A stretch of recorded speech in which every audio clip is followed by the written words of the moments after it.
Welcome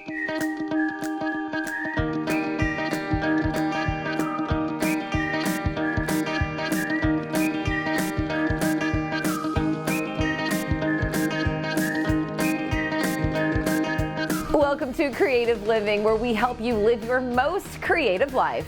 I'm Jane Klaus. The tax deadline is fast approaching, so we thought this would be the perfect time to check your financial health. But before we get started, let's see what we've got coming up on the show.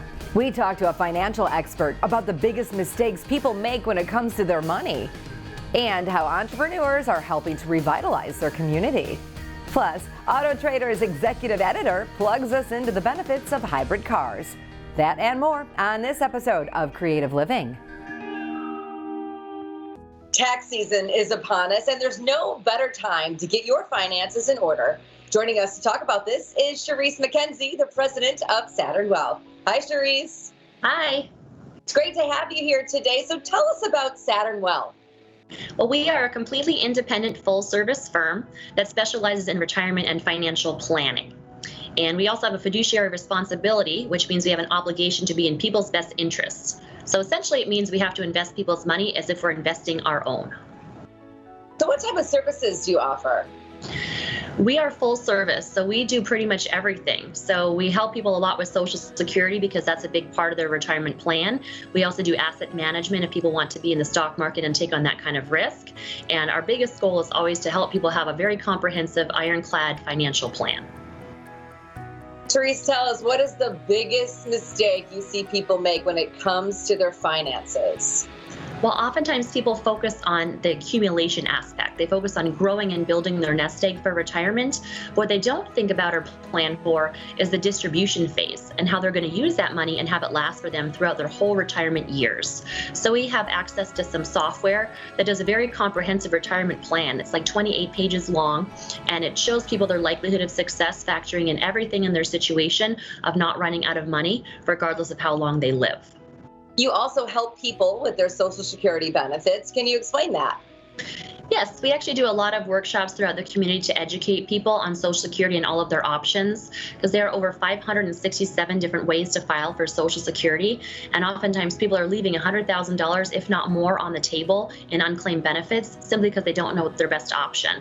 So we again have access to software that allows us to run a specialized report for someone to help them figure out exactly how and when to file for their Social Security to get the most money that they possibly can.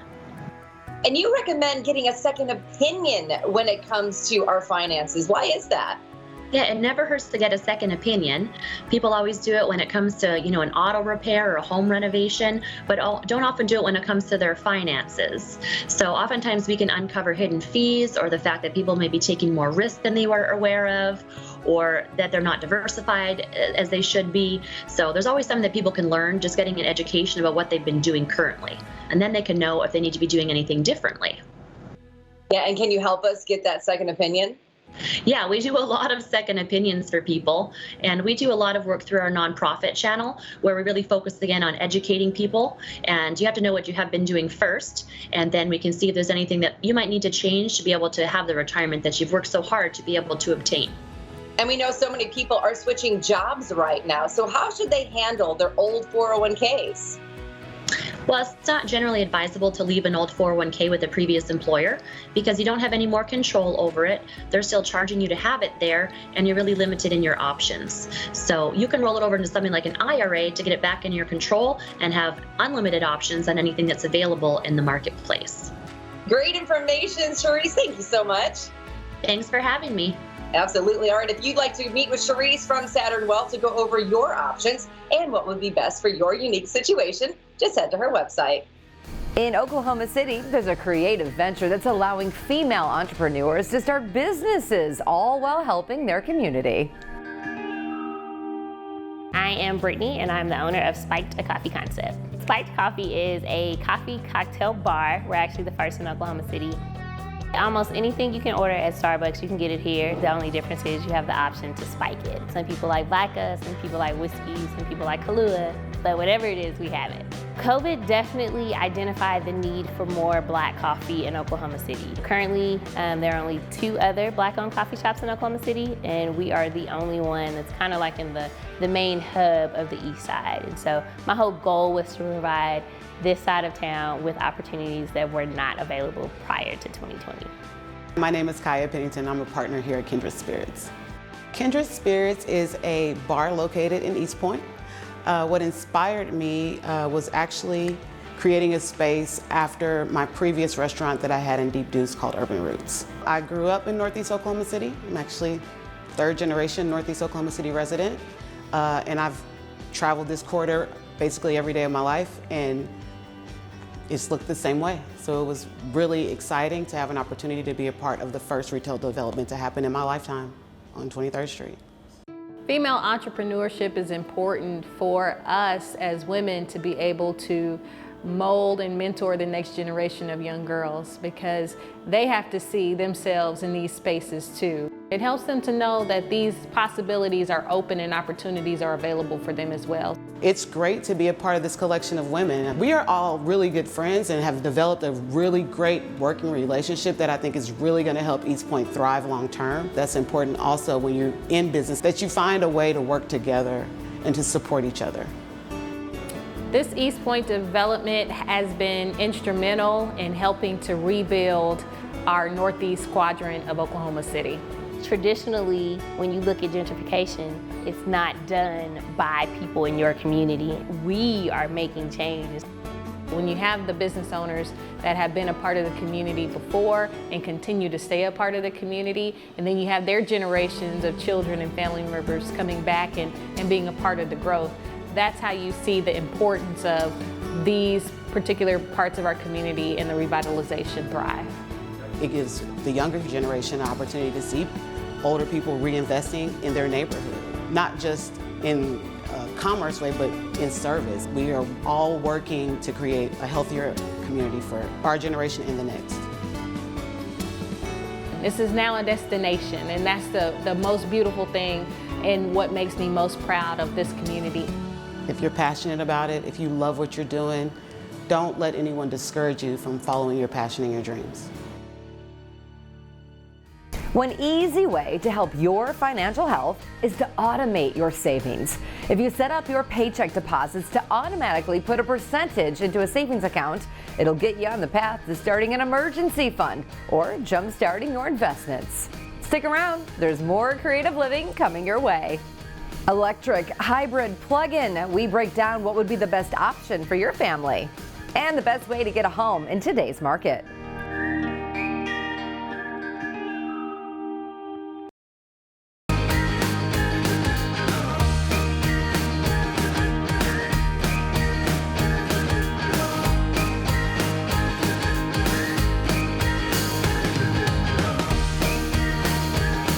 Selling your home isn't one size fits all, so the experts at Move Up San Diego specialize in services that fit your individual needs.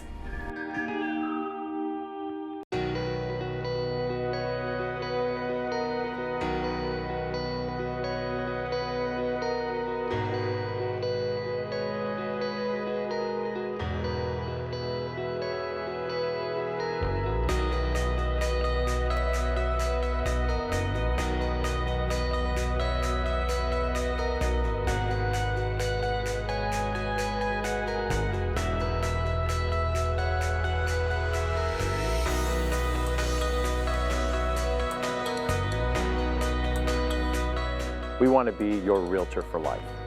You always want to live in the best home possible at all times. And so many people out there are living in homes that are just not fitting their needs anymore.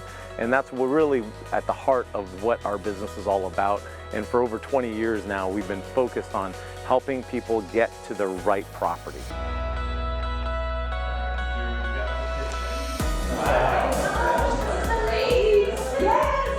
At Move Up San Diego, when you're working with myself or anybody on my team, it's really the same experience. We have created systems that are duplicatable because that creates the same results. Whether it's trade-in option that we're doing a lot of right now, which allows people to be a cash buyer before they actually sell their home, or our moving concierge program, which actually helps you not just with the buying and selling of a property, but multiple things throughout the entire transaction. We help with the entire move, which is really what we love to do. We want to just make the whole process easy for our clients. One of the major issues when buying and selling at the same time is timing. And so with our trade-in option, this is something that's revolutionary, and for over 20 years we have mastered the process of buying and selling at the same time. But this new program that makes our clients a cash buyer before they ever have to sell a home is really revolutionary in making the whole process very smooth and easy. So that way, instead of them hoping that they find the right house after they put their house on the market, we are finding the house that they love first, and then we're focused on selling their home, because in a market like this, it's a lot easier to sell a home. So it's really about finding the right home. And at Move Up San Diego, I am a strong believer in systems that have made the whole process easy for my clients. The best way to get a hold of Move Up San Diego is to either visit our website, moveupsandiego.com, or you can download our app called Move Up Homes, or you can call me direct on my cell phone at 858-204-7259.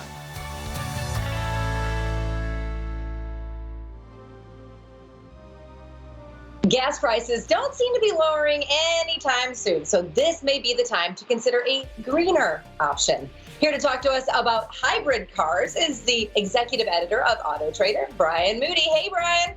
Hey, thanks for having me. It's great to see you again. So let's start by explaining the difference between hybrid cars and a plug-in hybrid. So they work on a similar principle. They both use a combination of gasoline engine and electric motors to move the car forward. A traditional hybrid, like say a Honda Accord hybrid, is a car that you just only put gas in. It uses electricity that gas engine generates to get great gas mileage, but you don't ever plug it in. A plug-in hybrid is the kind of car where you plug it into the wall or plug it into a charger, and it can run on electricity only for 10, 20, 30, 40, maybe 50 miles, used only as an electric car. Then when that runs out, it starts to work like a traditional hybrid. So is a plug-in hybrid an electric car? It is for part of the time, so it would be more appropriate to call it an electrified car. So they take an existing gasoline-powered car, add electric components, the battery, the drive components, and then it becomes electrified. It is an electric car when you're driving it for those 30 miles. It only works on electricity. The result is you get amazing fuel economy, or if you have short errands every day, you're only driving on electricity with the addition of a gas engine if you want to go on a long trip. Wow, that's so cool. Okay, so let's go a little bit further into plug-in hybrids. Are plug-in hybrids more expensive, say, than an electric car? Plug-in hybrids aren't necessarily more expensive than an electric car, but they are more expensive than a traditional hybrid. So the way that you think about this in terms of the price hierarchy is traditional hybrid is going to be the most affordable. Plug-in hybrid is the next most expensive.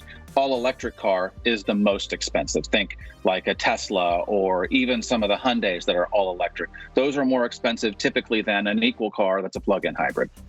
All right, so who would you say is the best customer for a plug-in hybrid?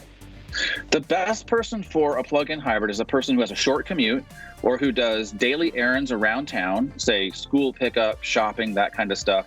And that total round trip doesn't exceed, say, 20, 30, maybe 40 miles. I've driven a plug-in hybrid for about 6 months, and that's how I use the car. And I'm getting 80 miles to the gallon in a Volvo plug-in hybrid. That's pretty good gas mileage, but then when I do want to go on a trip, I have the same car at my disposal. I don't have to worry about charging up somewhere. So let's talk about the traditional hybrid. Who is the best customer for that type of car? The best customer for a traditional plug-in hybrid is a person who's a little bit more budget sensitive and who maybe has a long commute or who does a lot of driving, where the cost of fuel and the cost of the car are your primary constraints. So this would be something like a Toyota Camry hybrid, that kind of thing. You could even find a used Prius or something like that. That person would want a traditional hybrid because they're going to get great gas mileage for a very low price car. Brian, thank you so much for all of that great insight. And if you would like more information, just head to Autotrader's website. The quickest way to get into financial trouble is overspending. Now, it may not be what you want to hear, but setting a budget and sticking to it every month is one of the best ways to financial health. Don't go anywhere. Creative Living has more on the way. We talked to Manual Builders about the 3 questions you should ask yourself before buying a home, and a trip to Oklahoma Contemporary to see their state-of-the-art facility.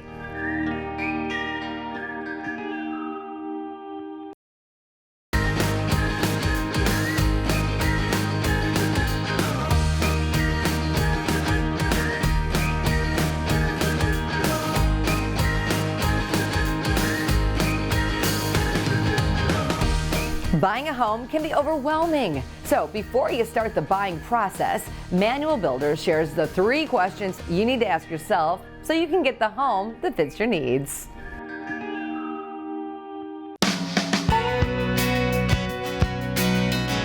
My name is Missy Manuel and I'm co-owner of Manual Builders. My husband Greg and I have a residential building company that's been in business over 55 years. We focus on custom on your lot and residential in subdivisions, speculative homes. Our core values are community, integrity, and excellence, and those are really important to us. We believe and love people, and we love building homes, safe places for them to do life and make memories. Manual Builders really caters to everyone. We have couples that come in and they're trying to downsize. We have first-time home buyers. We have families that are, they're growing. They've outgrown their first home and they're trying to build something that's going to fit their whole family and everybody have their own bedroom. We try to cater to all types of homeowners. The 3 things that come to mind that a client should know about themselves when wanting to build a new home would be: 1. Do making decisions come easy to you? There are tons of decisions that will need to be made along the way, so knowing if you may need guidance will definitely help you find the builder right for you. 2nd, what is your lifestyle? How will the home contribute to your day-to-day life, and how will it enhance the way you function in the space? Lastly, what are your essentials? As in, what is your must-have list? What features and elements are important to you and will make your home unique to who you are and match how you live? For homeowners that are looking to build a custom home, I would say that we are definitely a fit for you. We offer tons of options and everything is located in our design center, so that way it's a seamless and easy process for you and less stressful. This may sound a bit unusual, but my absolute favorite space to design is the living room, primarily because it's the heart of the home and there are so many things to consider. Living rooms are used to entertain and socialize with friends, yet it's also a place of refuge for individuals and family members to rest and relax from the hustle and bustle of everyday life. Elements such as lighting, views in and out of the space, and the overall layout are all important to making this space feel a certain way.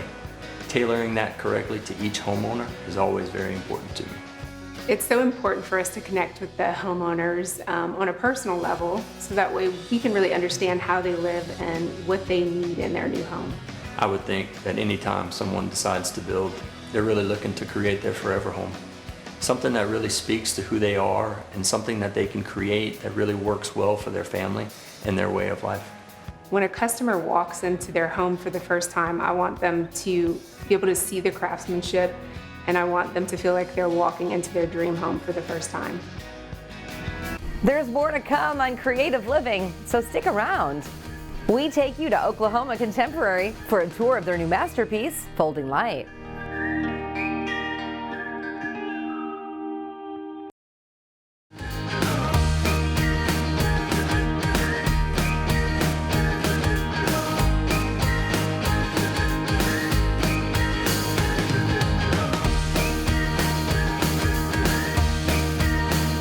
We head to Oklahoma Contemporary to see their Folding Light facility and learn about the inspiration behind its architecture.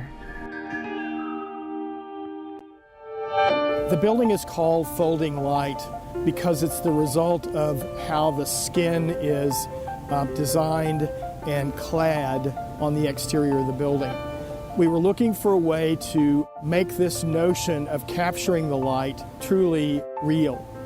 And the way we did that was to not have a smooth surface that would be mirror-like. We really wanted it to be not a reflective surface, but a surface that would capture and hold the light.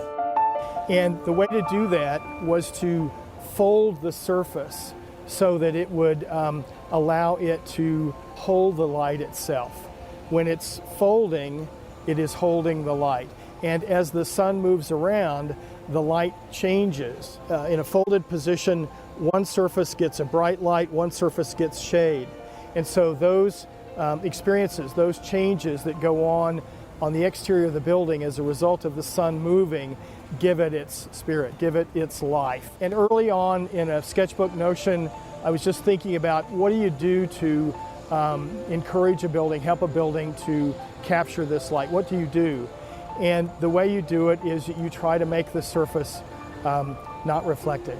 And so the idea, what if we folded the surface? What if, can we fold the surface and allow the sun to softly change as the sun moves past it and around it? And the folded surface allowed us to do that. We needed to build a building that really did have a spirit and a sensibility to it that would be something that you would remember. And so all of that has to be constructed. And so you have to put all of those pieces together. And the construction part of it, underneath the skin, is far more complex than what you see on the surface. I hope that the message that comes from people coming to the building or touring the building or seeing an exhibit or something like that is optimism.